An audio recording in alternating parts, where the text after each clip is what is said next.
Fiction হান্টের সমস্ত গল্প শুনতে এক্ষুনি সাবস্ক্রাইব করো আমাদের ইউটিউব চ্যানেলে। বেল আইকনে ক্লিক করতে ভুলো না সমস্ত নতুন গল্পের আপডেট ও নোটিফিকেশনের জন্য। Hello and welcome to fiction hunt. আমি সায়ন্তন রয়েছি তোমাদের সাথে।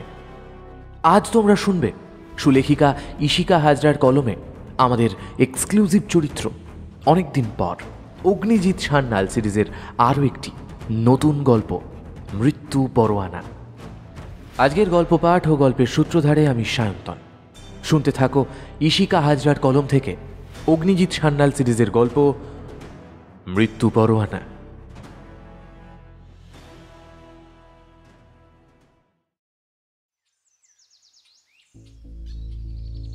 আজকের খবরের কাগজটা দেখলে?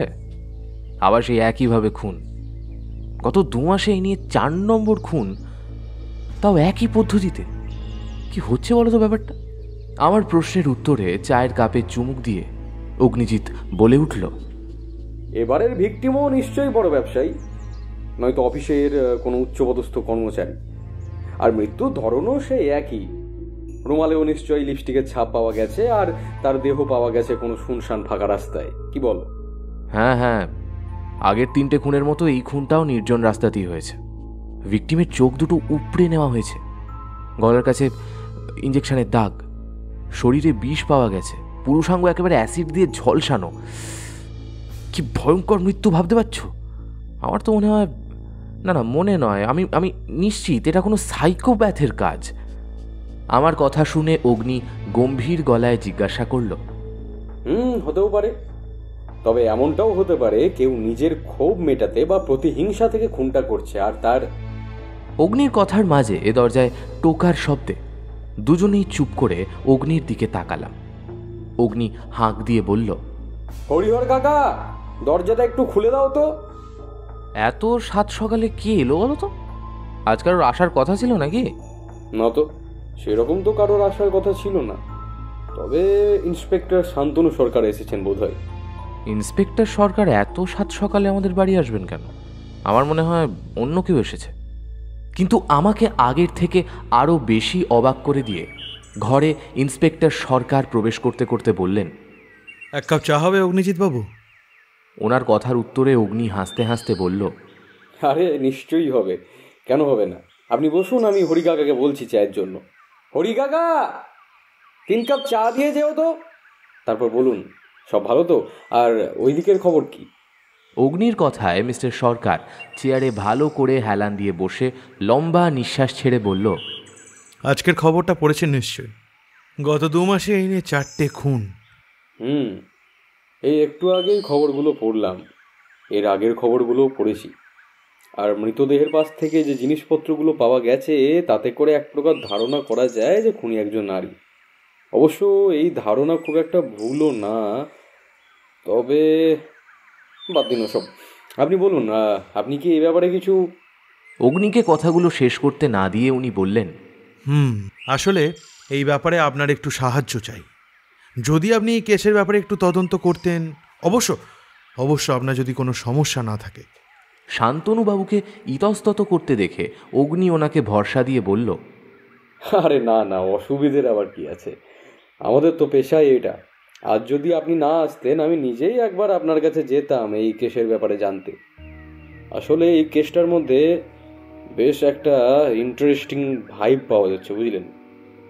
আদতে মনে হচ্ছে কেসটা ভয়ঙ্কর হলেও হতে পারে। এই 4টে খুনের খুনি আপাত দৃষ্টিতে আমার যতদূর মনে হয় তিনি একজন নারী। আর সে প্রতিটা খুনের শেষে তার ঠোঁটের চিহ্ন দেওয়া রুমাল ছেড়ে যাচ্ছে। ব্যাপারটা ইন্টারেস্টিং না? এতে করে খুনি যে নিজের পরিচয়ের কিছুটা হলেও ইঙ্গিত দিচ্ছে সে বিষয়ে কোনো সন্দেহ তো নেই। কিন্তু সে খুনগুলো করছে কি কারণে, এটাই আমাকে ভাবাচ্ছে। শুধু রুমালের লিপস্টিকের দাগ নয়, এছাড়াও প্রতিটা ডেড বডির পকেটে একটা করে চিরকুট পাওয়া গেছে। তাতে লেখা ছিল টাইমস আপ। আচ্ছা, আপনি হ্যান্ডরাইটিং টেস্ট করে দেখেছিলেন?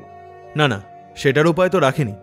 লেখাগুলো সব টাইপিং করে প্রিন্ট আউট করা, তাই চাইলেও হ্যান্ডরাইটিং টেস্ট করা যায়নি। তাছাড়া যারা মারা গেছে তাদের শরীরে বিষ একদিনে যায়নি, বরং বেশ কিছুদিন ধরে ধীরে ধীরে একটু একটু করে প্রবেশ করেছে। অথচ এই একই বিষ আলাদা আলাদা 4 জন মানুষের শরীরে কিভাবে যেতে পারে সেটা বুঝতে পারলাম না। যারা মারা গেছে তাদের মধ্যে কি কোনো সম্পর্ক বা চেনা পরিচিত এরকম কোনো সম্পর্ক কি ছিল? না না, শহরের 4 প্রান্তে 4 জনের বাড়ি, সেখানে একে অপরের পরিচিত হওয়াটা একটু কঠিন। আমার মনে হয় এটা কোনো সাইকো কিলারের কাজ, আর সে নিঃসন্দেহেই একজন মহিলা, এতে আমার কোনো সন্দেহ নেই। খুনি যে নিঃসন্দেহে একজন মহিলা তাতে আমারও সন্দেহ নেই, সে তো আপনাকে আগেও বললাম, কিন্তু সে যে সাইকো কিলার এই ব্যাপারটা ঠিক। আচ্ছা, যে 4 জন মারা গেছে তাদের নাম ঠিকানা এগুলো একটু লিখে দিয়ে যান তো, তাহলে তদন্ত করতে সুবিধা হবে। আর তাছাড়া আপনি তো রয়েছেন, কোনো সমস্যা হলে আপনাকেই আমি বলবো, চিন্তা নেই। অবশ্যই আমি রয়েছি, কিন্তু কিন্তু আপনার সাহায্য পড়তে পারে বলেই আমি আগে থেকে তাদের সমস্ত ইনফরমেশন এই ফাইলে তুলে রেখেছি। এই নিন। কথাগুলো বলতে বলতে একটা নীল রঙের চামড়ার ফাইল অগ্নির দিকে বাড়িয়ে দিলেন শান্তনুবাবু। আচ্ছা, আপনার কি এখন খুব তাড়া আছে? না, সেরকম তারা নেই, কিন্তু কেন বলুন তো? বাহ, তাহলে তো বেশ ভালোই হলো। তবে চলুন, চতুর্থ ভিকটিম সৌরভের বাড়িতে একবার যাওয়া যাক। সদ্য খুনের হয়তো কিছু প্রমাণ পাওয়া গেলেও যেতে পারে। আপনার জিপ আছে তো সাথে? হ্যাঁ হ্যাঁ, জিপ আছেই সাথে, কোনো অসুবিধা হবে না। আপনারা তাড়াতাড়ি তৈরি হয়ে নিন, আর কিছু মনে না করলে আর 1 কাপ চা পাওয়া যাবে? শান্তনুবাবুর কথা এবার আমি বললাম, আরে কিছু মনে করার কি আছে, আপনি বসুন, আমি হরিকাকাকে এক্ষুনি চায়ের কথা বলে দিচ্ছি। হরিকাকা, এই শান্তনুবাবুর জন্য 1 কাপ কড়া করে চা বানিয়ে দাও তো তাড়াতাড়ি। আপনি একটু বসুন, আমরা তৈরি হয়ে আসছি। মিনিট 5 মধ্যে আমি আর অগ্নি দুজনেই তৈরি হয়ে বসার ঘরে পৌঁছে দেখি শান্তনুবাবু ফোনে কারোর সাথে কথা বলছেন। ও, এসে গেছেন আপনারা, চলুন তাহলে এবার যাওয়া যাক। এই বলে আমরা 3 জনে বেরিয়ে পড়লাম সৌরভের বাড়ির উদ্দেশ্যে। কলকাতার জ্যাম পেরিয়ে যখন গন্তব্যে পৌঁছলাম তখন ঘড়ির কাঁটা বেলা 10-এর ঘরে।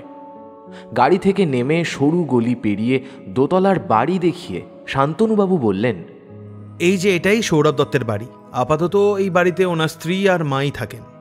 বেশ, তো চলুন না, ওদের সাথে গিয়ে একটু কথা বলা যাক। যদিও ওনাদের কারোরই মনের অবস্থা খুব একটা কথা বলার মতো থাকবে না, সেটাই স্বাভাবিক, কিন্তু কথা বলাটা তো জরুরি।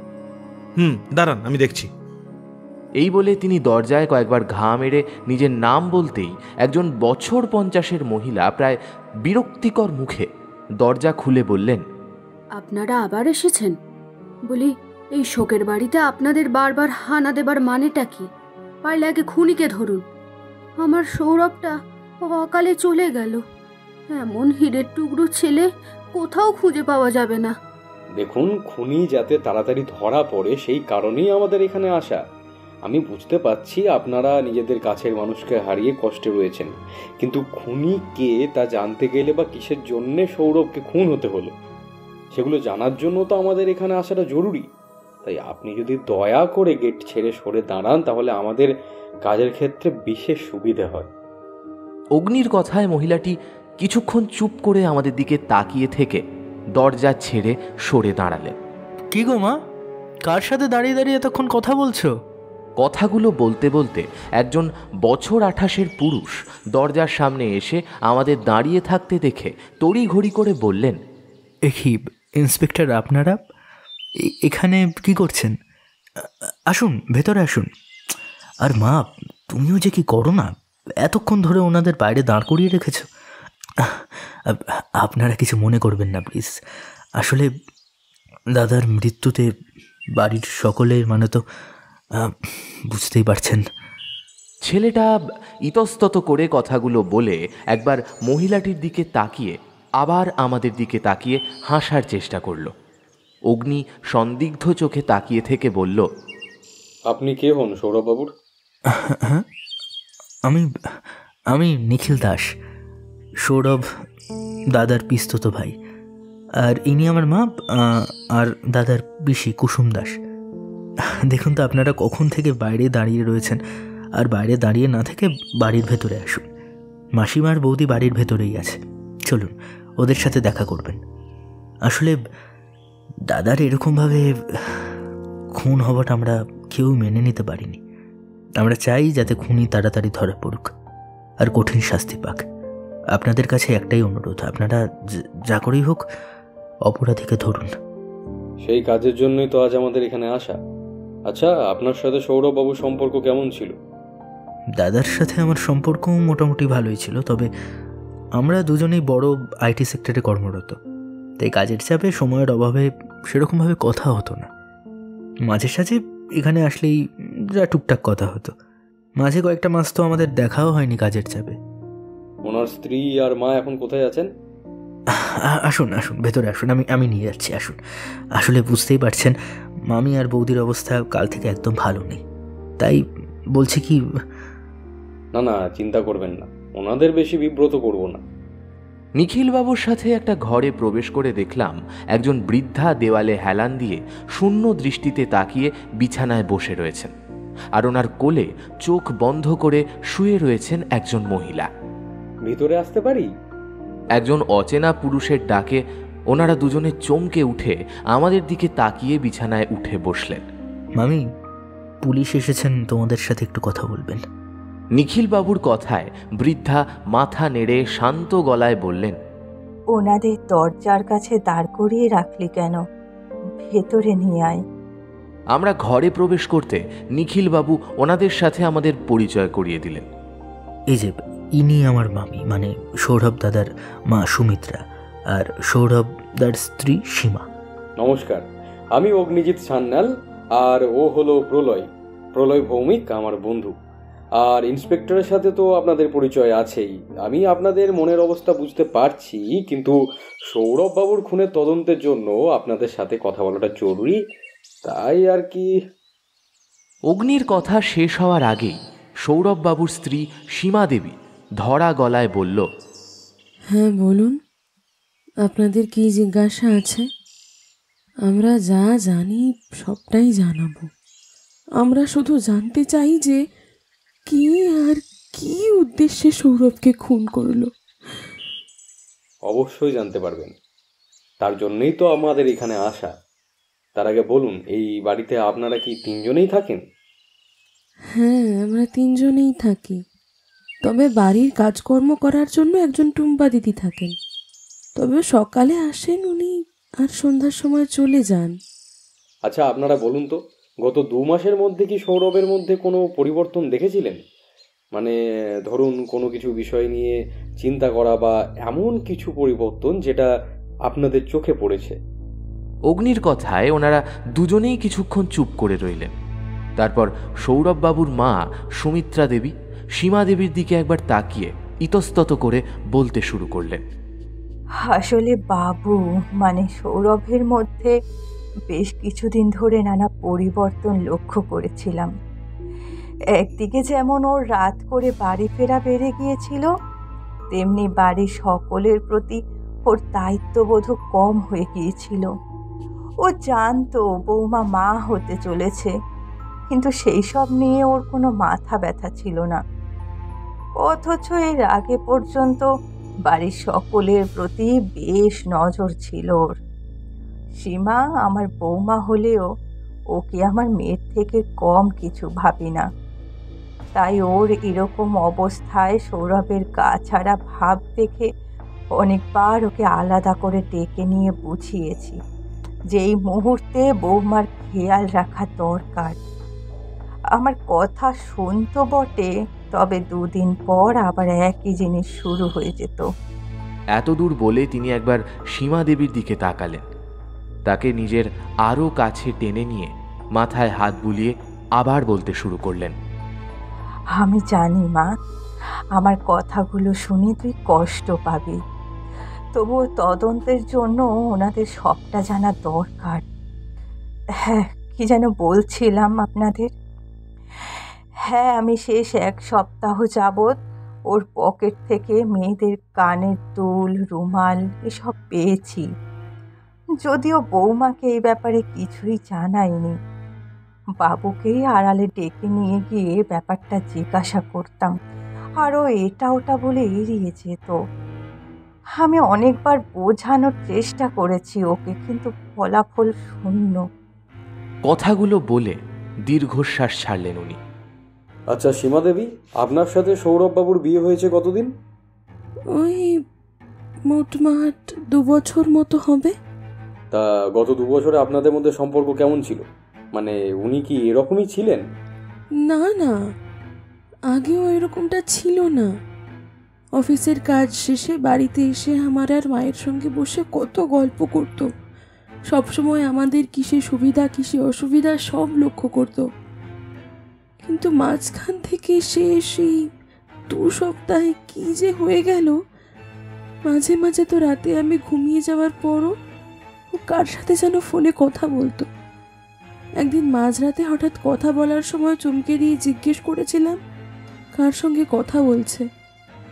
সেদিন তো আমার উপর চিৎকার করে মাঝরাতেই ও বাড়ি থেকে বেরিয়ে গেছিল।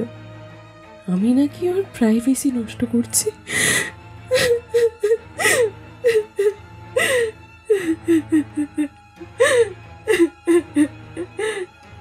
সীমা দেবী কথাগুলো বলেই কান্নায় ভেঙে পড়লেন। সুমিত্রা দেবী ওনার মাথায় হাত বুলিয়ে সান্ত্বনা দিতে থাকলেন। সীমা দেবীর কথায় অগ্নি শান্তনুবাবুর দিকে তাকিয়ে জিজ্ঞেস করল, আচ্ছা শান্তনুবাবু, সৌরভবাবুর ফোনটা আপনারা পেয়েছেন তো? পেয়েছি, কিন্তু পরে বলছি এই বিষয় নিয়ে। অগ্নি কেবল মাথা নাড়ল। যেদিন সৌরভবাবু খুন হলেন সেদিন ওনার আচরণের মধ্যে কি কোনো রকম কিছু অন্যরকম বা কিছু এমন যা অসঙ্গতিসূচক লক্ষ্য করেছিলেন কি আপনারা?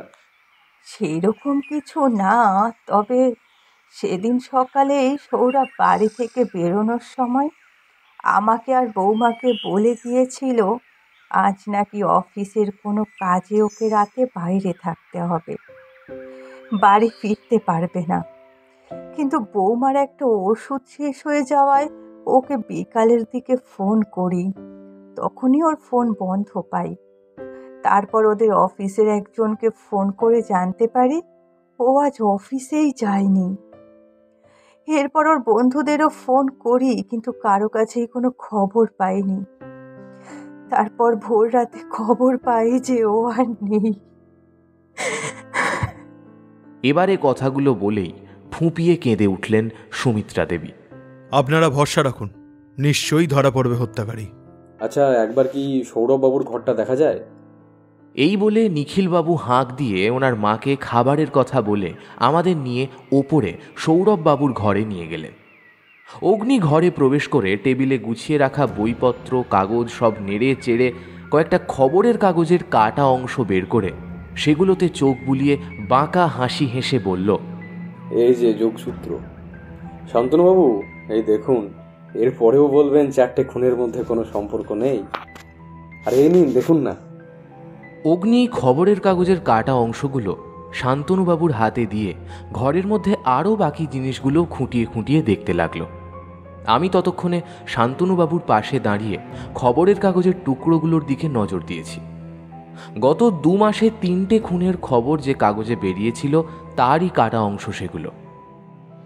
কিন্তু সৌরভবাবু এগুলো নিজের কাছে কেন রেখেছিল সেটা বুঝতে পারলাম না। কোনোভাবে কি সৌরভবাবু নিজেও ওই খুনগুলোর সাথে জড়িত ছিলেন? তাহলে ওনাকে একইভাবে হত্যা করল কে? মনের মধ্যে হাজার ভাবনার মাঝে হারিয়ে গিয়ে আমার ধ্যান ভাঙল অগ্নির ডাকে। না, আপাতত এখানে আর দেখার মতো কিছুই নেই। চলুন বাড়ি ফেরা যাক, বাকি কথা না হয় যেতে যেতে হবে। আর নিখিলবাবু, আপনি এখন এখানেই থাকবেন তো? হ্যাঁ, আপাতত এখানেই থাকবো। মামি আর বৌদিকে তো একা ফেলে রেখে চলে যেতে পারি না। তাছাড়া আমার অফিস এখান থেকেই কাছেই, তাই অসুবিধেও নেই। বেশ, তবে ওনাদের খেয়াল রাখুন। আমরা আজ আসি, আর কোনো দরকার পড়লে অবশ্যই শান্তনুবাবুকে ফোন করে নেবেন। নিশ্চয়ই নিশ্চয়ই। বাড়ি ফেরার পথে গাড়িতে বসে অগ্নি খবরের কাগজের কাটা অংশগুলো দেখতে দেখতে বলল, বুঝলেন শান্তনুবাবু, রহস্য যতটা সহজ ভেবেছিলাম ঠিক ততটা নয়, রীতিমতো গভীর। আমরা শুধু ওপরের অংশটুকুই দেখতে পাচ্ছি, আমাদের সবটা আবার শুরুর থেকে ভাবতে হবে। আমার মন বলছে 4 জনের মধ্যে কোনো না কোনো সম্পর্ক তো আছেই। সে না হয় বুঝলাম, কিন্তু খুনগুলো করছে কে, আর তার মোটিভই বা কি? আমার মনে হয় কোনো একটা গ্যাং আছে এর পেছনে। তারাই হয়তো একজনকে ধরে প্ল্যান করে খুনগুলো করছে, আর তাদের দলের মধ্যে কোনো একজন মহিলা আছে, এ ব্যাপারে আমি একদম নিশ্চিত। দল না হয়ে কোনো একজন নির্দিষ্ট মানুষের কাজটা করার সম্ভাবনাই কিন্তু এক্ষেত্রে বেশি বলে আমার মনে হয়। আপনার এরকম মনে হলো কেন? হ্যাঁ, কারণ যারা খুন হয়েছে তাদের কাছ থেকে কোনো টাকা পয়সা চুরি হয়নি, বা ওদের কারোর বাড়িতে কোনো হুমকির ফোনও যায়নি। যদি কাজটা কোনো দলেরই হতো তাহলে ভেবে দেখুন, তারা কিছু না কিছু জিনিস তো চাইতোই, কিন্তু এক্ষেত্রে সেটা হয়নি।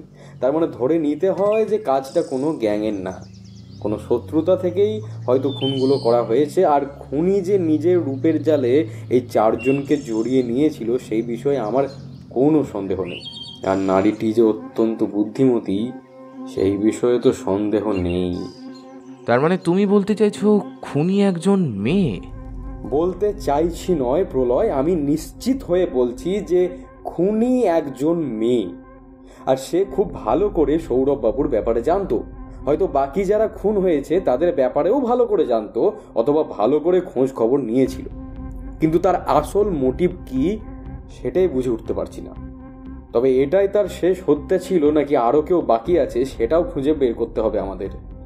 হিসেব মতো দেখতে গেলে আমাদের হাতে কিন্তু 15টা দিন ধরে রয়েছে। আর আমি অবাক হয়ে জিজ্ঞাসা করলাম, মানে 15 দিনই বলছো কেন? খুনির যদি খুন করারই হয় তাহলে আজ বা কালও তো করতে পারে। না না প্রলয়বাবু, অগ্নিজিৎবাবু ঠিকই বলছেন। হিসেব মতো আমাদের হাতে মোটে 15টা দিন আছে, কারণ 4টে খুন হয়েছে 2 মাসে, 15 দিন অন্তর অন্তর। হিসেব মতো দেখতে গেলে খুনির আবারও খুন করা হলে সে 15 দিনের মাথায় করবে, আর তার আগেই আমাদের তাকে ধরতেই হবে। এক্স্যাক্টলি, আমি এটাই বলতে চাইছি। আমাদের বাড়িতে পৌঁছে দিয়ে শান্তনুবাবু পুলিশ স্টেশনের উদ্দেশ্যে বেরিয়ে গেলেন। আমি আর অগ্নি কেসের ব্যাপারে কথা বলতে বলতে গলির মোড়ে হেঁটে বাড়ির দিকে যাচ্ছি, এমন সময় সামনে থেকে একজন মহিলা প্রায় আমাদেরকে ধাক্কা দিয়ে সামনের বড় রাস্তায় মিলিয়ে গেল। এরকম কাণ্ডে আমি আর অগ্নি দুজনেই প্রায় কিছুক্ষণ হতভম্ব হয়ে দাঁড়িয়ে রইলাম। তারপর আমি অগ্নিকে বললাম, আমাদের এখানের কেউ বলে তো মনে হলো না। আর তাছাড়া উনি অন্ধ নাকি নাকি রাস্তাটাকে নিজের বাপের রাস্তা ভেবে বসে আছে, যেমনভাবে ইচ্ছে হেঁটে যাবে? সামনে পেলে না আচ্ছা করে দুটো কথা শুনিয়ে দিতাম। আমি রাগে গজগজ করলেও অগ্নি দেখলাম শান্তভাবে মাটি থেকে কিছু একটা কুড়িয়ে সেটাকে ভালোভাবে পর্যবেক্ষণ করছে। আমি সেদিকে তাকিয়ে বললাম, কি এত ভালোভাবে দেখছো? আমি যে কথাগুলো বললাম তোমায় সেটা কি শুনলে? আর ওই মহিলাটা আমাকে কথা শেষ করতে না দিয়ে অগ্নি একটা সোনার ঝুমকোর একটা অংশ আমার দিকে ধরে বলল, মহিলাটি নিজে তাড়াহুড়ো করতে গিয়ে দুলের এই অংশটা হারিয়ে বসল। এটুকু জিনিসের জন্য তিনি পুলিশ স্টেশনে যাবেন না নিশ্চয়ই, তাই ওখানে গিয়ে এটা জমা দিয়ে আসার কোনো মানে হয় না। বরং আমার কাছেই থাক, কোনোদিন দেখা হলে দিয়ে দেব। অগ্নির কথায় অবাক হয়ে বললাম, তুমি মেয়েটাকে দেখেছো?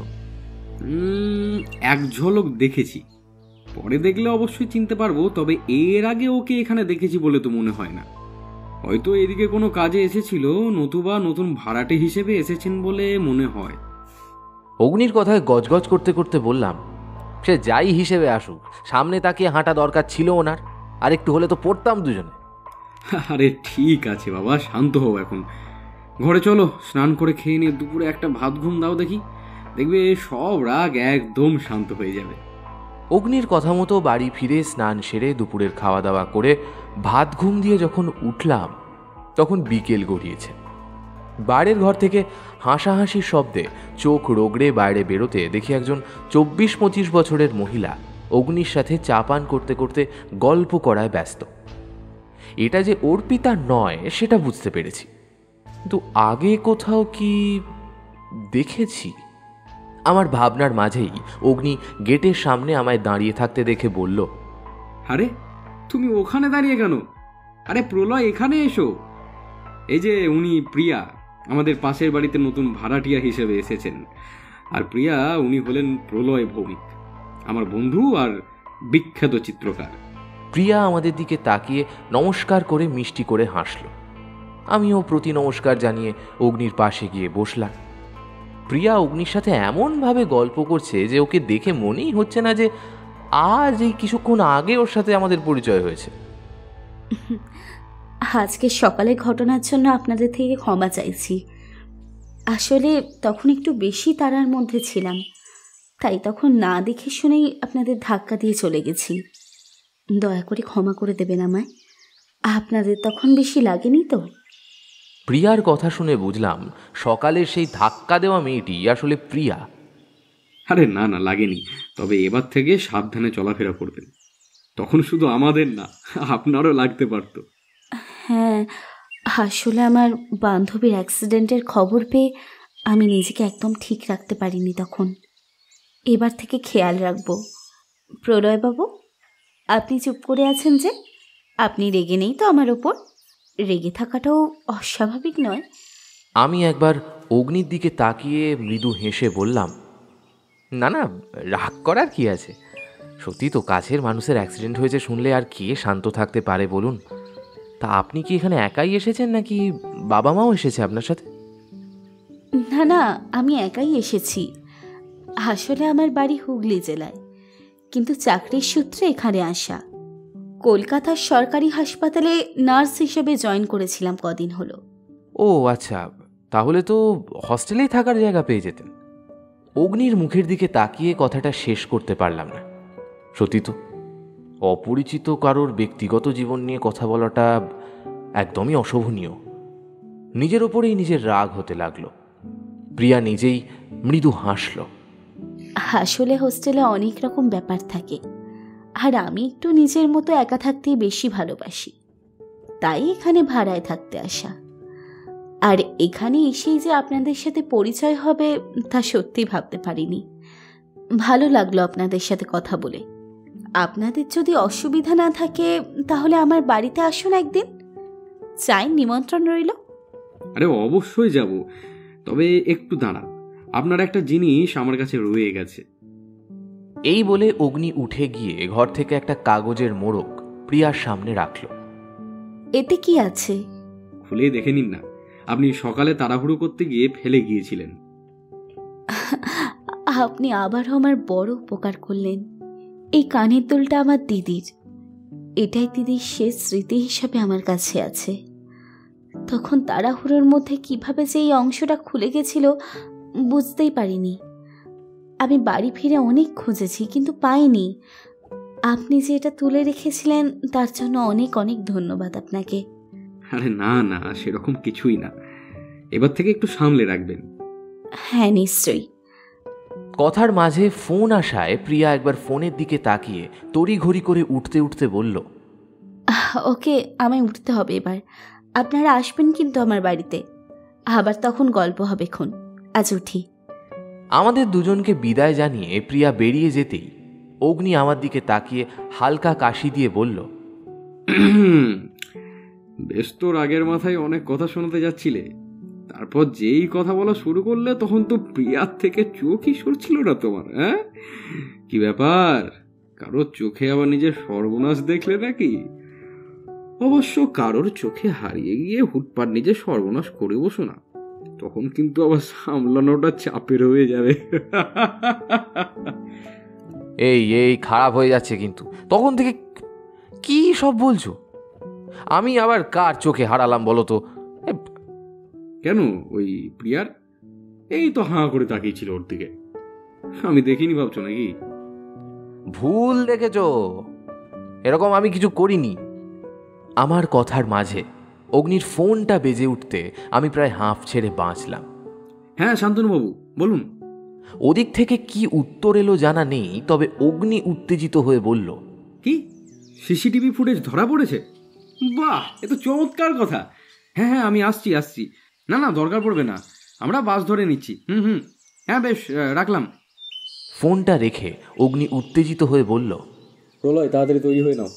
সেই রহস্যময়ী নারীর আবছা হদিশ মিলেছে। এখনই একবার থানা যেতে হবে।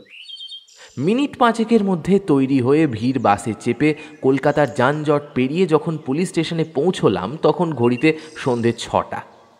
আমরা যেতেই শান্তনুবাবু আমাদের বসতে বলে একটা সিসিটিভি ফুটেজ চালিয়ে দিলেন। আবছা অন্ধকারের মধ্যেই রাস্তার একপাশে একটা নারী মূর্তি জড়িয়ে ধরেছে সৌরভবাবুকে। নারী মূর্তিটির ছোট ছোট করে কাটা চুল, পরনে শাড়ি, চোখে রিমলেস চশমা। মিনিট দুয়েকের মধ্যে একটা ট্যাক্সি আসতেই দুজনে ট্যাক্সি করে বেরিয়ে গেল।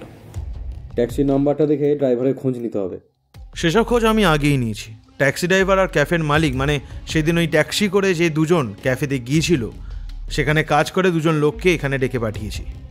ওনারা বাইরে বসে আছে, আর ওখানে ক্যাফেতে যে সিসিটিভি ক্যামেরা লাগানো আছে তার ফুটেজ এই যে।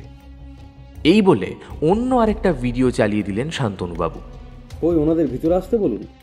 অগ্নির কথায় শান্তনুবাবু ওনাদের ভেতরে নিয়ে আসার নির্দেশ দিতেই দুজন অল্প বয়সী ছেলে আর একজন মাঝবয়সী লোক ভীত মুখে প্রবেশ করে চুপ করে দাঁড়িয়ে রইল। অগ্নি প্রথমে মাঝবয়সী ভদ্রলোকের কাছে গিয়ে বলল, আপনার নাম কি? সুভাষ ঘোষ। অগ্নি টেবিলে রাখা সৌরভের ছবি তুলে নিয়ে ওনাকে দেখিয়ে বলল, ভালো করে দেখুন তো, চিনতে পারছেন ওনাকে? হ্যাঁ, 2 দিন আগে তো ইনি আরেকটা ম্যাডাম আমার ট্যাক্সি করে গিয়েছিলেন। অগ্নি ভুরু কুঁচকে ওনার দিকে তাকিয়ে বলল, আচ্ছা, আপনার ট্যাক্সিতে প্রতিদিন অনেক মানুষ যায়, সবাইকে তো মনে রাখা সম্ভব নয়, তাহলে এনাদের দুজনকে এত ভালো করে মনে রাখলেন কি করে? আসলে ওনারা দুজন ট্যাক্সিতে উঠেই নিজেদের মধ্যে কোনো একটা কথা নিয়ে চেঁচামেচি করছিলেন। কিছুক্ষণ পর স্যার ভালো করে বোঝাতে ম্যাডাম শান্ত হন, তারপর একটা রেস্টুরেন্টের সামনে নেমে যান, আর ওই স্যার যা ভাড়া হয়েছিল তার থেকে বেশি টাকা দিয়ে গিয়েছিলেন আমায়। তাই আর কি মনে রয়েছে ওনাদের। কোনো বিশেষ কিছু লক্ষ্য করেছিলেন কি? হ্যাঁ, ম্যাডাম বলছিল যে স্যার যদি নিজের স্ত্রীকে ছাড়তে না পারে তাহলে ওনাকে ভালোবাসলো কেন। স্যারের কাছে যদি ওনার স্ত্রী আর ওর অনাগত সন্তান যদি বেশি কাছের হয় তাহলে ম্যাডাম নিজের কাছেই অনেক দূরে চলে যাবে। উনি আর এরকম লুকিয়ে লুকিয়ে দেখা সাক্ষাৎ করতে পারবেন না। যদি স্যার ওনাকে সত্যিই ভালোবাসেন তাহলে স্যার যেন 2 দিনের মধ্যে ওনার স্ত্রীকে ডিভোর্স দিয়ে ম্যাডামকে বিয়ে করে দেন। ওই সময় স্যার কাউকে একটা ফোন করে সমস্ত কাগজপত্র তৈরি করতে বলেন, তারপর ম্যাডামকে বলেন 2 দিন পরে উনি বিয়ে করবেন, ম্যাডামের সাথে বিয়ে করবেন। ওই সময় স্যার কাউকে একটা ফোন করে সমস্ত কাগজপত্র তৈরি করতে বলেন, তারপর ম্যাডামকে বলেন 2 দিন পরে উনি বিয়ে করবেন ম্যাডামের সাথে। সব ব্যবস্থা উনি করে ফেলেছেন। ব্যাস এতটাই কথা হয়েছিল ওনাদের মধ্যে। ঠিক আছে, আপনি এখন আসতে পারেন। আচ্ছা, তোমরা দুজন ওনাকে চেনো? দুজনে মাথা নেড়ে সম্মতি জানালো। শান্তনুবাবু, আপনি ওনাদের নিয়ে মহিলাটি একটা স্কেচ বানিয়ে ফেলুন, কাজে সুবিধা হবে আমাদের। দাঁড়ান, আমি ব্যবস্থা করছি। শান্তনুবাবু কাউকে একটা ফোন করে নিয়ে ওই দুজন লোককে বসতে বললেন, তারপর অগ্নির দিকে ফিরে বললেন, ওনার আসতে দেরি হবে। ও, আপনাকে তো একটা কথা বলতেই ভুলে গেছিলাম। সৌরভবাবু ফোন থেকে যে নাম্বারটা গত সপ্তাহ ধরে বেশি ফোন এসেছিল সেই নাম্বারে খোঁজ নিয়েছি। অগ্নি শান্ত গলায় বলল, কিন্তু সেখান থেকে সেরকম কিছুই পাননি, তাই তো? নাম্বারটা বন্ধ, আর সিমটা বেনামে নেওয়া বলে কোনো প্রমাণ পাওয়া যায়নি। তাছাড়া ওনার ফোনে সেরকম ছবি বা অন্য কিছু পাওয়াও যায়নি। খুনি আগে থেকেই সব কিছু ছক কষে রেখেছিল। সে খুনি যতই ছক কষুক না কেন, কোনো না কোনো ফাঁক তো থাকবেই। নিশ্চয়ই জানেন, পারফেক্ট মার্ডার বলে কিচ্ছু হয় না। যাই হোক, আপনি স্কেচটা বানিয়ে নিন, আমরা আজ তবে আসি। কাল একবার বাকি 3 জনের বাড়িতেও যাব, ওনাদের বাড়িতেও তো একটু ঘুরে ফিরে দেখা দরকার। বেশ, আমি কাল সকাল সকাল আপনার বাড়িতে পৌঁছে যাব, ওখান থেকেই আপনাদের নিয়ে বেরিয়ে পড়ব, কেমন? ঠিক আছে, আপনি তাহলে আজ এই দিকটা দেখে নিন, আমরা আসি। বাড়ি ফিরে খাওয়া দাওয়া সেরে অগ্নি বসার ঘরে চেয়ারে হেলান দিয়ে চোখ বন্ধ করে বসল। কি মনে হচ্ছে প্রলয় তোমার, খুনটা কে করতে পারে? কি জানি, আমার তো শুধু মনে হচ্ছে একটা মেয়ে এরকম নৃশংসভাবে খুন করতে পারে। আর তাছাড়া একজন শক্ত সমর্থ পুরুষের সামনে কোনো নারী গায়ের জোরে টিকতে পারবে? কি জানি, আমি তো কিছুই বুঝতে পারছি না। গায়ের জোরে টিকতে না পারলেও বুদ্ধির জোরে তো টিকতেই পারে। মানে? তুমি কিন্তু ভুলে যাচ্ছ প্রলয়, যে যারা খুন হয়েছে তাদের শরীরে এর আগে থেকেই বিষ প্রয়োগ করা হচ্ছিল। এতে করে ওদের শরীরের শারীরিক ক্ষমতা একটু একটু করে কম হচ্ছিল। আর যেদিন ওদের হত্যা করা হয়েছে সেদিনও ইঞ্জেকশন পুশ বিষ দেওয়া হয়েছে। সৌরভের গলাতেও কিন্তু ইঞ্জেকশনের চিহ্ন পাওয়া গেছে, তাই খুনটা করতে খুনিকে শারীরিকভাবে অতটা লড়াই করতে হয়নি। কারণ অন্যদিকে মানুষটা এমনিতেই বাধা দিতে অক্ষম হয়ে পড়েছিল। তবে ভাববার বিষয় হলো খুনির মোটিভটা কি। না প্রলয়, হচ্ছে না, কিছু তো একটা আমরা ছেড়ে যাচ্ছি, চোখের সামনে আছে অথচ ঠিক দেখতে পাচ্ছি না। কিন্তু তাছাড়া সিসিটিভিতে দেখা মেয়েটার হাঁটার ভঙ্গি কেমন যেন চেনা চেনা মনে হচ্ছে, কিন্তু কার সাথে? খুনি কি একাই সমস্তটা করেছে নাকি ওর সাথে কেউ আছে? মনে তো হয় নিশ্চয়ই সঙ্গে কেউ আছে। আমার মনে হয় খুনি কোনো ডাক্তার বা মানে মেডিসিনে বা হসপিটালে কাজ করে, মানে এই মেডিকেল সায়েন্সের সাথে যুক্ত। একদম ঠিক বলেছ। আরে এটা কেন আগে ভাবিনি আমি। সত্যি তো, এরকম নিখুঁতভাবে ইঞ্জেকশন পুশ করা বা সঠিক পরিমাণে বিষ দেওয়া তো যে কারোর পক্ষে সম্ভব নয়। সে নিশ্চয়ই এই ব্যাপারে যথেষ্ট জ্ঞান রাখে। না, একটা কথা মানতেই হচ্ছে প্রলয়, আমার সাথে থেকে থেকে তোমার বুদ্ধিটাও খুলছে। চমৎকার, এরকমভাবে চালিয়ে যাও, বুঝলে? আমি একটু ঘুম দিয়ে আসি।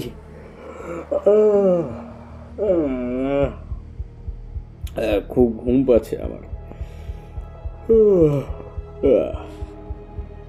এই বলে আমাকে কিছু বলার সুযোগ না দিয়ে অগ্নি গুনগুন করে গান গাইতে গাইতে নিজের ঘরে চলে গেল।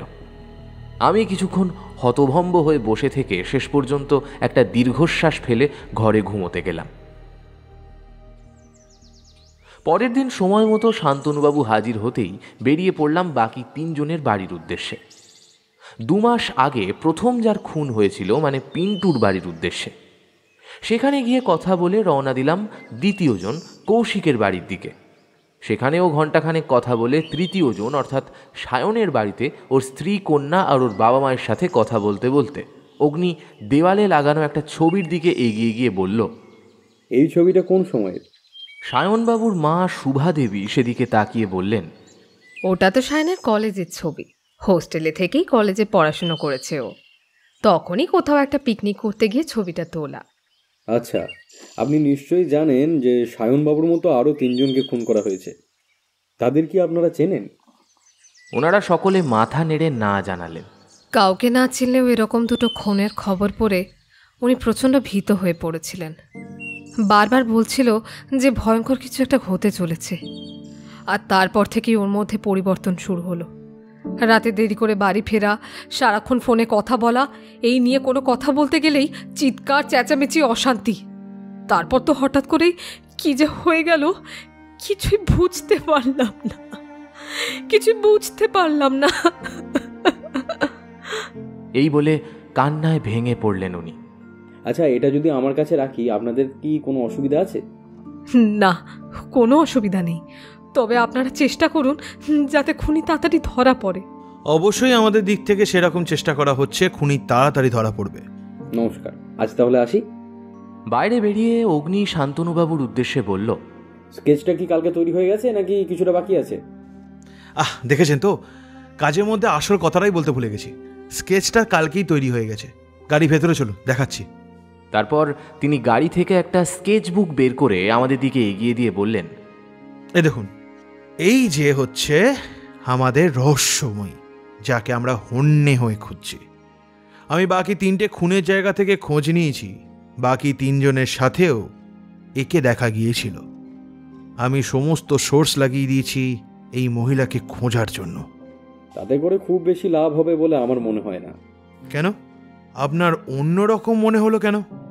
কারণ খুনি অত্যন্ত ধূর্ত, আর ওটা ওনার আসল পরিচয় নয়। তাছাড়া আমার 1 মিনিট, একটা দরকারি ফোন আসছে। ফোনে কথা বলা সেরে শান্তনুবাবু অপ্রস্তুত মুখে বললেন, আই এম ভেরি সরি, আমি এখন আপনাদের বাড়ি পৌঁছে দিতে পারবো না। আমায় একটা অন্য কেসে তদন্তে যেতে হচ্ছে। তাই আপনারা যদি আমার খুব সত্যি খারাপ লাগছে, কিন্তু হঠাৎ করে। আরে ঠিক আছে শান্তনুবাবু, কোনো অসুবিধা নেই। আমরা এখান থেকে বাস ধরে চলে যেতে পারবো, তাতে আমাদের কোনো অসুবিধা হবে না। আপনি শুধু ব্যস্ত হবেন না, আপনি বরং আপনার কাজে যান, আমরা এই দিকটা ঠিক সামলে নেব। এই বলে আমরা দুজনে গাড়ি থেকে নেমে পড়তে শান্তনুবাবু ধোঁয়া উড়িয়ে গাড়ি নিয়ে বেরিয়ে গেলেন। ওনার যাওয়ার দিকে তাকিয়ে অগ্নি পকেট থেকে ফোন বের করে পরপর 3 বার ফোন করে মৃদু হেসে আমার দিকে তাকিয়ে বলল, চলো প্রলয়, রহস্যের গাঁটগুলো এবার এক এক করে খোলার সময় এসে গেছে। মানে কোথায় যাব এখন? যাদবপুর ইউনিভার্সিটি। কি এই মাথা খারাপ হলো নাকি তোমার? না, মস্তিষ্ক একদম ঠিকঠাক কাজ করছে। তাই বলছি, আর দেরি না করে তাড়াতাড়ি চলো, অনেক কিছু জানার আছে।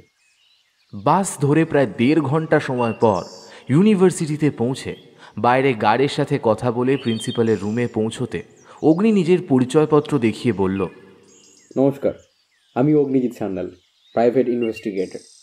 আপনার কাছে একটা সাহায্য চাইতে এসেছি। হ্যাঁ হ্যাঁ, নিশ্চয়ই বলুন, কিভাবে আপনাকে সাহায্য করতে পারি।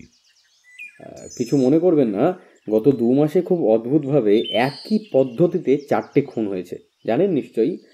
খবর নিয়ে জানতে পেরেছি ওরা এই কলেজেই পড়েছে। তাই ওরা কোন সালে পড়েছে বা আরও কিছু তথ্য যদি দিতে পারেন তাহলে আমার তদন্তের ক্ষেত্রে বিশেষ সুবিধা হয়। হ্যাঁ, অসুবিধা নেই, তবে আপনাদের একটু অপেক্ষা করতে হবে। যদি ওদের নাম আর পাসিং ইয়ারটা বলতেন তাহলে ভালোই হতো। দেখুন, পাসিং ইয়ার তো এই মুহূর্তে বলতে পারবো না, তবে এদের সবার নাম, গার্জেনের নাম লেখা আছে। একটু দেখুন যদি কিছু করা যায়। একটু অপেক্ষা করুন, আমি দেখছি। এই বলে তিনি একজনকে হাঁক দিয়ে তাকে সমস্তটা বুঝিয়ে দিয়ে বললেন, তাড়াতাড়ি কাজটা করে দাও, ওনারা বসে আছেন, আর কাউকে দিয়ে 3 কাপ চা পাঠিয়ে দিও। আপনাদের চা চলবে তো? আমি আর অগ্নি দুজনেই মাথা নেড়ে সম্মতি জানালাম। কিছুক্ষণ পর তিনি একটা ফাইল নিয়ে এসে আমাদের দিকে এগিয়ে এসে বললেন, এই নিন, এতে ওদের সমস্ত ইনফরমেশন রয়েছে। আশা করি এতে আপনাদের কাজ হয়ে যাবে। অসংখ্য ধন্যবাদ আপনাকে এতটা সাহায্য করার জন্য। আপনি মানে কী যে করেছেন আপনি ভাবতেও পারবেন না। আপনার কাজের অনেকটা সময় নষ্ট করলাম, তার জন্য ক্ষমা করবেন। আমরা চলি। না না, এরকম বলবেন না। আপনাদের সাহায্য করতে পেরে আমি নিজেও খুব খুশি। আপনারা খালি অপরাধীকে ধরে উপযুক্ত শাস্তি দিন, না হলে দিনে দিনে সমাজে যেভাবে অপরাধের মাত্রা বাড়ছে তার হিসাব নেই। অবশ্যই সেই চেষ্টাই তো করছি। আজ তবে উঠি, আজ্ঞা করুন। কি করতে চাইছো বলো তো? হঠাৎ করে কলেজে এসে ওদের ইনফরমেশন নিচ্ছ, মানে কি করবে তুমি এটা দিয়ে? না প্রলয়, তুমি সেই বোকায় রয়ে গেলে দেখছি। বলছি নিজের বুদ্ধিটা একটু কাজে লাগাও। সেসব পরে হবে। তুমি আগে বলো তো, কলেজে এসে ওদের তথ্য নেওয়ার দরকারটা কি? আরে দরকার ছিল প্রলয়, দরকার ছিল। যারা খুন হয়েছে তারা 4 জনেই একই কলেজ থেকে পাশ করে বেরিয়েছে, তবে বছরগুলো আলাদা আলাদা। কিন্তু আমার মনে হয় আমাদের কথার মাঝে প্রিন্সিপালের রুমে সেই মধ্যবয়স্ক লোকটা আমাদের কাছে এগিয়ে এসে বলল, আমি অজয়, এই কলেজে বহুদিন ধরে পিয়নের কাজ করছি। আপনারা যাদের ব্যাপারে খোঁজ করছেন তাদের ব্যাপারে আমি সবটা জানি। যদি আপনারা জানতে চান তাহলে বলতে পারি। ওনার কথায় আমি আর অগ্নি দুজনেই অবাক হয়ে গেলাম। আচ্ছা, কি জানেন আপনি? হ্যাঁ, অনেক কিছু জানি। বেশ, তো তাহলে চলুন সামনের ওই ক্যাফেতে গিয়ে বসা যাক। ওখানেই বসে না হয় সবটা শুনবো আপনার কাছ থেকে। অবশ্য আপনার কোনো অসুবিধা নেই তো? না না, আমার কোনো অসুবিধা নেই। ক্যাফেতে গিয়ে কোণের দিকে একটা টেবিলে বসে 3 কাপ কফি অর্ডার দিয়ে অগ্নি অজয়বাবুর দিকে তাকিয়ে বলল, আচ্ছা এবার বলুন আপনি কি জানেন ওদের ব্যাপারে? আজ থেকে প্রায় 10-12 বছর আগে কলেজে একটা মেয়েকে ধর্ষণ করা হয়। তারপর পুরো শরীরে অ্যাসিড ঢেলে জ্বালিয়ে দেওয়া হয়েছিল। আপনারা যে 4 জনে খোঁজ করছেন ওই 4 জনকেই সন্দেহ করা হলেও তখন উপযুক্ত প্রমাণের অভাবে সবটাই ধামাচাপা পড়ে গিয়েছিল। এরপর 4 জন পাশ করে বেরিয়ে গিয়েছিল আর ব্যাপারটাও আস্তে আস্তে সবাই ভুলে গিয়েছিল। কিন্তু 4 জনে তো সমবয়সী নয়। যতটুকু এখানে দেখতে পাচ্ছি 4 জন আলাদা আলাদা সালে পাশ করে বেরিয়েছে। তাহলে এদের 4 জনকেই একসঙ্গে সন্দেহ করা হলো কেন? 4 জনে ফুটবল খেলায় একই দলে থাকতো, তাদের ওই বন্ধুত্বটা খুব গভীর ছিল। কিন্তু ওই ঘটনার পর থেকে 4 জনই আলাদা হয়ে যায়। ও আই সি। তা মেয়েটির পরিচয় জানেন? মেয়েটার নাম ঠিক মনে নেই, তবে এই কলেজেই পড়তো। ওদের দুজনের মধ্যে কোনো একজনের সহপাঠী ছিল। মেয়েটির বাড়ি থেকে আর কোনো তদন্ত হয়নি? না, তদন্ত আর হয়নি। আসলে বড়লোক মানুষগুলোর সাথে মধ্যবিত্ত পরিবারের মানুষগুলো কি করিয়া লড়াই করতে পারে বলুন তো? টাকার জোরই অনেক বড় জোর। অনেক ধন্যবাদ আপনাকে। কি বলে যে আপনাকে। হ্যাঁ হ্যাঁ, নিশ্চয়ই নিশ্চয়ই। ক্যাফে থেকে বেরিয়ে ফেরার পথে সমস্ত পথটা অগ্নি চুপচাপ হয়ে কি যে আকাশ পাতাল ভেবে চলেছে তার ঠিক নেই। আমি কয়েকবার ডাকলেও কোনো সাড়া দেয়নি। বাড়ি ফিরেও যা হোক করে 2টো ভাত মুখে পুড়ে সেই যে দরজা বন্ধ করেছে এখনও অবধি খোলেনি। দাও দেখছি আমি কি করা যায়। হরিহর কাকা চিঠিটা আমায় দিতে আমি সেটা নিয়ে অগ্নির ঘরের দরজায় কয়েকবার ধাক্কা দিলাম। এই অগ্নি, আরে তোমার চিঠি এসেছে, একবার দরজাটা খোলো। আমি আসছি একটু পরে, তুমি যাও। আমি বসার ঘরে এসে বসে কয়েকবার খামটা ঘুরিয়ে ফিরিয়ে দেখে টেবিলে রেখে দিয়ে কেসের ব্যাপারে ভাবছি। এমন সময় খুট করে দরজা খুলে অগ্নি বেরিয়ে এসে আমার পাশে এসে বসল। কই দাও দেখি, কি চিঠি এসেছে আমার নামে? আমি টেবিলে রাখা খামটা অগ্নির হাতে দিয়ে বললাম, খামের ওপর তো প্রেরকের কোনো নাম ঠিকানা দেখছি না। আমিও তো তাই দেখছি, দাঁড়াও খুলে দেখি কে কি পাঠালো। অগ্নি খাম খুলে চিঠিটা বের করতেই আমরা দুজনে কিছুক্ষণ স্থির হয়ে সেটার দিকে তাকিয়ে রইলাম। প্রলয়, মনে হয় মাছ নিজেই জালে ধরা দিতে চাইছে। আমি অবাক হয়ে বললাম, মানে কি সব বলছো? তোমায় হুমকির চিঠি পাঠিয়েছে আর তুমি হাসছো? তুমি এক্ষুনি শান্তনুবাবুকে ফোন করে সবটা জানাও। এই আমার কিন্তু মোটেও ঠিক লাগছে না। আরে তুমি শুধু শুধু এত ভয় পাচ্ছ? আচ্ছা তুমি লেখাটা পড়েছো তো ভালো করে? হ্যাঁ, ওই তো লেখা আছে, কাজ সমাপ্ত হয়েছে, আপনি এর মধ্যে প্রবেশ করবেন না, নয়তো আপনারও সময় শেষ হয়ে যেতে পারে। ভালো করে দেখো, লেখাটা আবারও প্রিন্টেড করা হয়েছে। খুনি যথাসম্ভব নিজেকে আড়ালে রাখতে চাইছে, হয়তো খুব শীঘ্রই নিজের বাসাও পরিবর্তন করে ফেলবে। ছাড়ো, বাদ দাও এসব। এখন চলো তো একটু প্রিয়ার বাড়ি থেকে ঘুরে আসা যাক। মেয়েটা চায়ের জন্য নিমন্ত্রণ জানিয়ে গিয়েছিল, একটু আগে জানলা দিয়ে দেখলাম প্রিয়া বাড়ি ফিরছে। চলো ঘুরে আসি, বেকার বেকার বাড়িতে বসে থাকতে ভালো লাগছে না। কিন্তু আরে রাখো তো তুমি তোমার কিন্তু, তোমার যদি আসার হয় এসো, নয়তো আমি চললাম। অগ্নি সত্যি সত্যি চলে যাচ্ছে দেখে আমি ওর পিছু নিলাম। আমাদের বাড়ির উল্টো দিকেই দোতলায় ভাড়া থাকে প্রিয়া। আমি আর অগ্নি দুজনে প্রিয়ার ঘরের সামনে পৌঁছে কয়েকবার দরজায় টোকা দিতেই প্রিয়া দরজা খুলে আমাদের দেখে চমকে উঠল। ও, আপনারা এসেছেন? আসুন আসুন, ভিতরে আসুন। হঠাৎ করে এসে আপনাকে আবার বিরক্ত করে ফেললাম না তো? না না, ভালোই করেছেন এসে, না হলে আমি একা একা বড্ড বিরক্তি হয়ে যেতে হয়। আপনারা এসেছেন, তবে একটু গল্প করতে পারবো। আপনারা বসুন, আমি চা বানিয়ে নিয়ে আসছি। আরে না না, সেসবের কোনো দরকার নেই, আমরা এমনিই ঠিক আছি। সে কি, সে বললে হয় নাকি? আপনারা বসুন, আমি এক্ষুনি আসছি।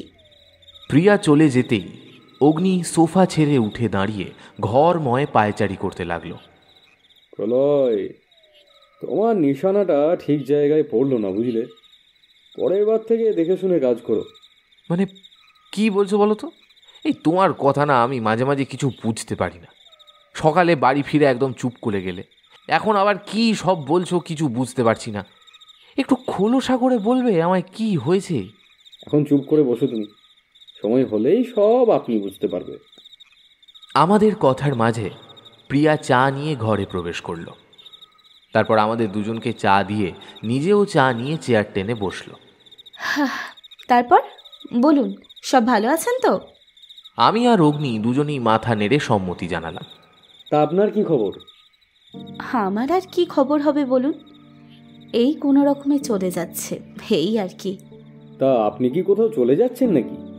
না মানে কাপড় চোপড় গোছানো রয়েছে তো, তাই জিজ্ঞেস করলাম আর কি, কিছু মনে করবেন না যেন। আসলে কয়েকদিন ধরে মায়ের শরীরটা খুব খারাপ, তাই কাল মায়ের কাছেই যাব ভাবছি। ও আচ্ছা আচ্ছা আচ্ছা। এরপর নানান কথার মধ্যে দিয়ে কখন যে সন্ধে নেমেছে বুঝতেও পারিনি। অগ্নি ঘড়ির দিকে তাকিয়ে বলল, না অনেকটা সন্ধে হয়ে গেল, আজ তবে উঠি বুঝলেন, পরে না হয় আর একদিন আসা যাবে। তা কাল কখন যাচ্ছেন মায়ের কাছে? ওই তো কাল ওই সন্ধ্যার দিকে বেরোবো। আচ্ছা সাবধানে যাবেন, কোনো দরকার হলে ফোন করে নেবেন আমাদের। অগ্নির কথায় মৃদু হেসে মাথা নাড়ল প্রিয়া। আমি আর অগ্নি প্রিয়াকে বিদায় জানিয়ে আমাদের ঘরে এসে পৌঁছতেই অগ্নি কাউকে একটা ফোন করে গম্ভীর গলায় বলল, খোঁজ নিয়েছেন? ওপার থেকে কি উত্তর এলো জানা নেই। অগ্নি কয়েকবার হ্যাঁ হুঁ বলে ফোনটা রাখতেই বললাম, সত্যি বলছি ভায়া, তোমার মতি গতি আজ আমি কিছুই বুঝতে পারছি না। কি হলো সেটা বলবে আমায়? কি বুঝতে পারছো না বলো আমায়, সেটাই বোঝাচ্ছি তোমাকে। তুমি কি আসল খুনির পরিচয় পেয়ে গেছো? ক্রমশ প্রকাশ্য বন্ধু, ধৈর্য ধরো বন্ধু, ধৈর্য ধরো। কাল সকালের মধ্যেই সবটা পরিষ্কার হয়ে যাবে আশা রাখছি। আজ রাতটা ভালো করে ঘুমিয়ে নাও, আমি চললাম ঘুমোতে। রাতে আজ আর আমি কিছু খাবো না বুঝলে। হরিহর কাকাকে একটু বলে দিও, আর তুমিও বেশি ভাবনা চিন্তা না করে ঘুমিয়ে যেও খেয়ে নিয়ে, কেমন? শুভরাত্রি। আমি কিছু উত্তর দেওয়ার আগেই শব্দ করে দরজাটা বন্ধ করে দিল অগ্নি। ওর হাবে ভাবে আমি এটুকু নিশ্চিত, অগ্নি খুনির ব্যাপারে অনেক কিছুই জানতে পেরেছে। কিন্তু সেটাই যদি হয় তাহলে অগ্নি অপরাধীকে ধরছে না কেন? এইসব নানা ভাবনা চিন্তা করতে করতে কখন যে ঘুমিয়ে পড়েছি তার খেয়াল নেই। পরের দিন ভোরের দিকে অগ্নির ডাকে ঘুম থেকে উঠতেই অগ্নি বলল, আর কিছুক্ষণের মধ্যে শান্তনুবাবু এসে পড়বেন, তুমিও তাড়াতাড়ি মুখ হাত ধুয়ে রেডি হয়ে নাও। এই কাল থেকে একটার পর একটা কি করে চলেছ বলো তো? আমি তো কিছুই বুঝতে পারছি না, এত সকালে শান্তনুবাবুই বা এখানে আসছেন কেন? কেন আবার অপরাধীকে হাত করা পরিয়ে জেলে নিয়ে যাওয়ার জন্য? হ্যাঁ, কি অপরাধী কে? আমি চিনি তাকে।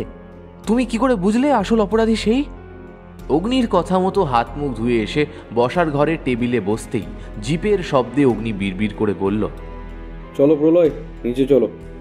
এরপর তুমি তোমার সব প্রশ্নের উত্তর পেয়ে যাবে আর নিজের চোখেই সবটা চাক্ষুষ করতে পারবে। এই বলে এক মুহূর্ত দেরি না করে সিঁড়ি ভেঙে নিচে নেমে গেল অগ্নি। আমিও আর দেরি না করে নিচে নামতেই দেখি শান্তনুবাবু দুজন বছর 50-এর ভদ্রলোক আর মহিলাকে নিয়ে দাঁড়িয়ে রয়েছে। আপনার কথা মতোই কাজ করেছি, এরপর কি করবেন? সব কিছুই তো প্ল্যান মাফিক হয়ে গেছে, এবার শুধু ওনাদের ওপরই নিয়ে চলুন। টোপ একদম তৈরি আছে, শুধু মাছের খাওয়ার অপেক্ষায়। অগ্নির কথায় শান্তনুবাবু হাসলেন। তারপর সকলে মিলে সামনের বিল্ডিংয়ে সিঁড়ি বেয়ে উঠে প্রিয়ার দরজার সামনে দাঁড়ালো। এক পাও নাড়ার চেষ্টা করবেন না, নয়তো শ্যুট করতে বাধ্য হব। আপনার বাবা মাও কিন্তু এখন আমাদের হেফাজতে আছে, তাই যা করবেন ভেবে চিন্তে করবেন। প্রিয়া এতক্ষণ রেগে থাকলেও মা বাবার কথা শুনে তাদের দিকে তাকিয়ে কান্নায় ভেঙে পড়ল। সব দোষ আমার, বাবা মাকে ছেড়ে দিন আপনারা, প্লিজ বাবা মাকে ছেড়ে দিন। আমার সব দোষ আমার।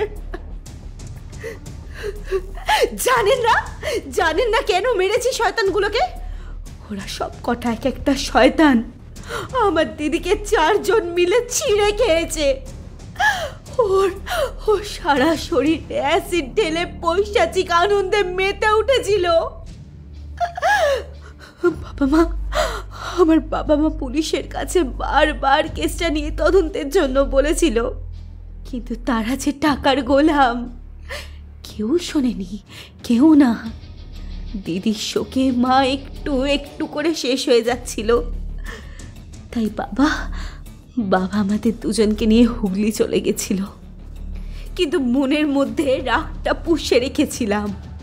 পড়া শেষ করে নিজের মতো করে প্ল্যান করতে থাকি কি করে ওদের শাস্তি দিতে পারি। ওদের প্রত্যেকের ওপর নজর রাখা শুরু করি।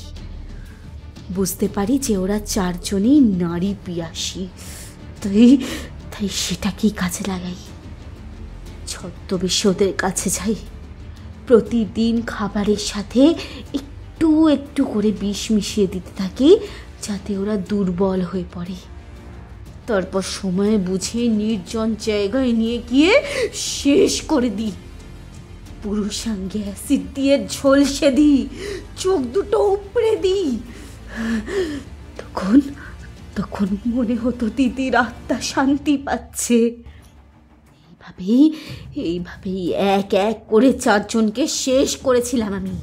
বেশ করেছি। এটাই ওদের যোগ্য শাস্তি। এই কাজে তোমাকে সাহায্য করেছিল কে? কে সাহায্য করবে আমায়? কেউ সাহায্য করেনি আমায়, কেউ না। ঠিক বলছো, তোমায় কেউ সাহায্য করেনি, কিন্তু তোমার ফোনটা চেক করলে নিখিলের নাম্বারটা পাওয়া যাবে। কে নিখিল? আমি কোনো নিখিলকে চিনি না। কি সব ভুলভাল বকছেন আপনারা? আমি নিজের অপরাধ স্বীকার করে নিয়েছি, আমায় শাস্তি দিন। আমার সাথে কেউ ছিল না, আমি বলছি তো, কেউ না। আমি নিখিল বলে কাউকে চিনি না। সৌরভের পিস্তুত ভাই নিখিলকে তুমি চেনো না বলছো, কিন্তু আমি তো যতদূর জানি সে তোমার খুব কাছের বন্ধু। ভুল জানেন আপনি। বেশ, আমি তাহলে নিখিলকে জিজ্ঞাসা করে নিচ্ছি। কই শান্তনুবাবু, নিয়ে আসতে বলুন নিখিলকে। জয়দা, ওকে ভিতরে আসতে দাও, যেটা রাখা রাখিস। শান্তনুবাবুর ডাকে একজন নিখিলকে নিয়ে এসে ঘরের মাঝে দাঁড় করিয়ে দিল। নিখিল এবার প্রিয়ার দিকে তাকিয়ে চোখ নামিয়ে নিল। প্রিয়া ফুঁপিয়ে কেঁদে উঠে বলল,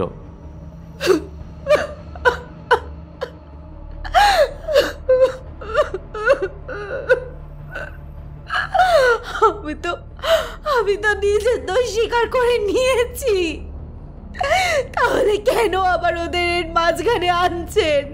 ছেড়ে দিন, ছেড়ে দিন ওদেরকে, ছেড়ে দিন। সব দোষ আমার আমার আমার আমি বলছি তো, ছেড়ে দিন ওদের, ওদেরকে ছেড়ে দিন, ছেড়ে দিন। সব সত্যিটা আগে বলো। সব তো বলেই দিয়েছি, আর কি জানতে চান আপনারা?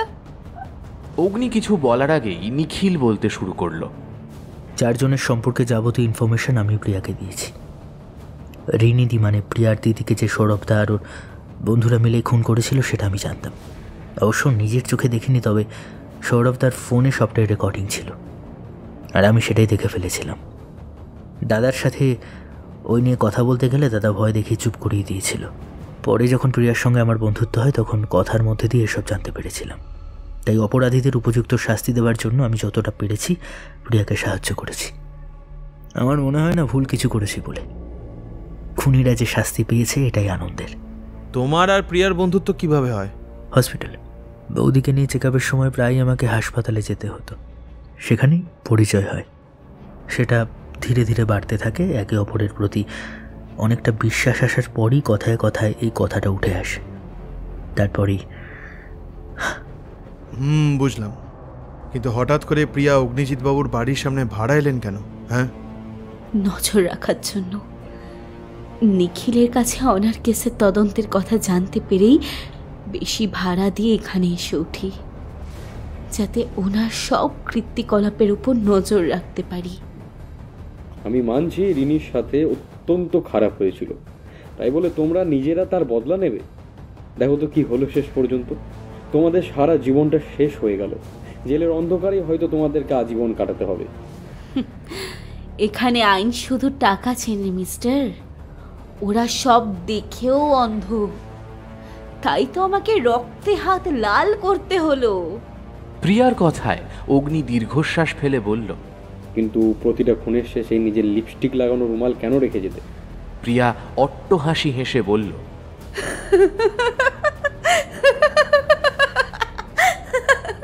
নিজের অস্তিত্ব বোঝানোর জন্য। বোঝাতে চাইতাম আমি আছি ওদের মৃত্যু নিশ্চিত করার জন্য। প্রিয়ার কথা শেষ হতে অগ্নি শান্তনুবাবুর দিকে তাকিয়ে বলল, শান্তনুবাবু, আপনি সবটা রেকর্ড করে নিয়েছেন তো? নিয়েছি। এবার দুজনকে নিয়ে যেতে হবে। আপনার আর কোনো প্রশ্ন আছে? অগ্নি মাথা নেড়ে না বোঝালো। ওদিকে প্রিয়ার বাবা মা দুজনেই কান্নায় ভেঙে পড়েছে। অগ্নি ওনাদের কাছে গিয়ে ওনাদের জল খাইয়ে শান্ত হতে বলে শান্তনুবাবুর ওপর ওনাদের দায়িত্ব দিয়ে ঘর থেকে বেরিয়ে বারান্দায় এসে দাঁড়ালো। ওর পেছন পেছন আমি গিয়ে বললাম, ঠিক আছে তুমি? বলছি কি না, মানে তুমি মানে আসলে না, কি করে কি জানতে চাও সেইটা বলো। কি করে বুঝলে যে প্রিয়া আসল খুনি? সিসিটিভি ফুটেজ দেখে আর স্কেচ দেখো। কি করে না, মানে ওখান থেকে কি করে সম্ভব? মনে করে দেখো, তোমায় সিসিটিভি ফুটেজ দেখেই বলেছিলাম যে মেয়েটার চলন আমার চেনা চেনা লাগছে, কিন্তু তখন আমার ঠিক মনে পড়ছিল না যে এইরকম হাঁটা আমি কার দেখেছি। আর তারপর যে স্কেচটা বানানো হয়েছিল তার থেকে চশমাটা বাদ দিলে আর চুলগুলো বড় করলেই স্কেচটা ঠিক প্রিয়ার মতো দেখতে লাগছিল। তাছাড়া গতকাল যখন ওর বাড়িতে গিয়েছিলাম তখন ওর আলনায় সিসিটিভি ফুটেজে দেখা সেই একই শাড়ি লক্ষ্য করেছিলাম, আর টেবিলের চশমাটাও দেখেছিলাম, তাই দুইয়ে দুইয়ে 4 করতে বেশি সময় লাগেনি। তাছাড়া প্রিয়া নিজের ফোনটা ফেলে রেখে চা করতে গিয়েছিল, সেই সময় ওর ফোনে বেশ কয়েকবার নিখিলের ফোন এসেছিল আর কিছু টেক্সট মেসেজও এসেছিল। সেই থেকেই সন্দেহ দূর হয়ে একেবারে নিশ্চিত হয়েছিলাম, তাই শান্তনুবাবুকে ফোন করে নিখিলের ওপর আলাদাভাবে জেরা করতে বলেছিলাম। সেটা উনি ভালো করে করেছেন বলেই আজকে সবটা প্রমাণিত হয়ে গেল। বুঝলাম। তবে একটা কথা বলো তো, এখানে দোষটা কার, প্রিয়ার নাকি ওই 4 জনের, নাকি আইনের? হয়তো পরিস্থিতির কিংবা সময়ের। আসলে কাছের মানুষগুলোকে কষ্ট পেতে দেখলে আমরা নিজেদেরকে কেউই ঠিক রাখতে পারি না। প্রিয়ারও ওই একই অবস্থাই হয়েছিল। নিজের দিদির ওরকম পৈশাচিক যন্ত্রণাদায়ক মৃত্যুটা ও কিছুতেই মেনে নিতে পারেনি।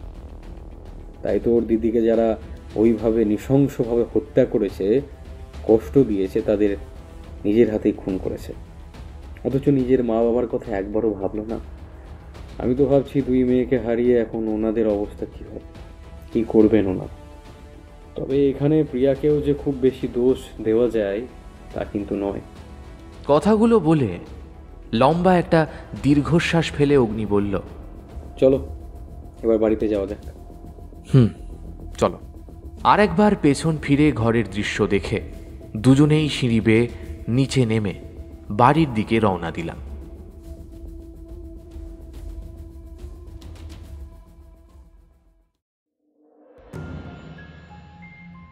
এতক্ষণ তোমরা শুনছিলে অগ্নিজিৎ সান্যাল সিরিজের গল্প মৃত্যু পরোয়ানা, রচনা ইশিকা হাজরা।